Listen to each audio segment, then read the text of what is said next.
I'm going to give you a demonstration on how to draw trend lines. I will be using the Think or Swim platform to do this. You'll find that for most online websites, they don't offer the feature for drawing trend lines. But if you use a brokerage software, you can do it. Let's recall what we've learned earlier. You want to use the lowest low that you can see in the chart as your starting point. And when drawing a downwards trend line, you want to use the highest high that you can see in the chart as your starting point. Next, you want to look for your ideal low and ideal high that will give you a meaningful trend line.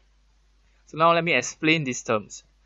A meaningful trend line is any trend line that can give you good information about the stock.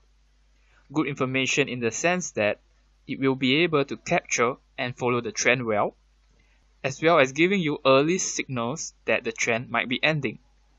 So to understand ideal lows and ideal highs, let's begin by drawing trend lines.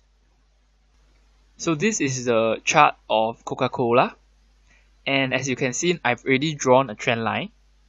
This is an upward trend line. So to start drawing your upward trend line, the first thing you have to do is you want to pick the lowest low that you can see. So I've used this point as my lowest low.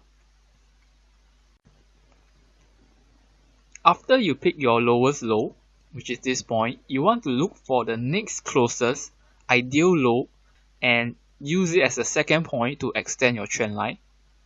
So for this case, I've chosen this point to be my next closest ideal low and I've extended my trend line. Of course, for some people, maybe they would choose this point as an ideal low and then extend the trend line. Now the reason why I didn't choose this point is because you can see that this is quite a steep angle for your trend line, and this trend line is not able to capture the trend effectively because this trend line is quickly broken even though the uptrend was still in place. So to pick an ideal low, you want to choose a point that can give you a meaningful trend line with an angle that is not too steep. So you'll notice that this trend line is broken, but the trend still continues.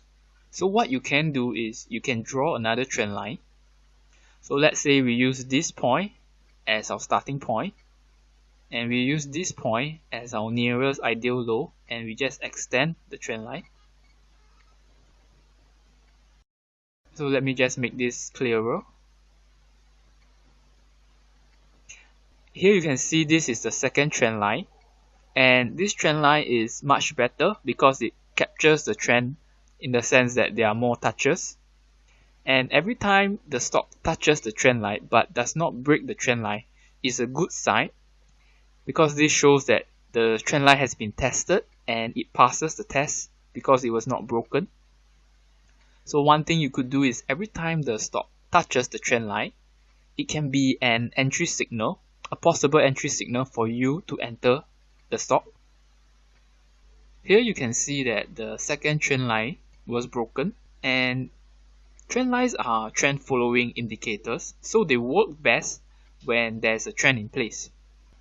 When the second trend line is broken, we can see that the uptrend has ended because no more higher highs were made.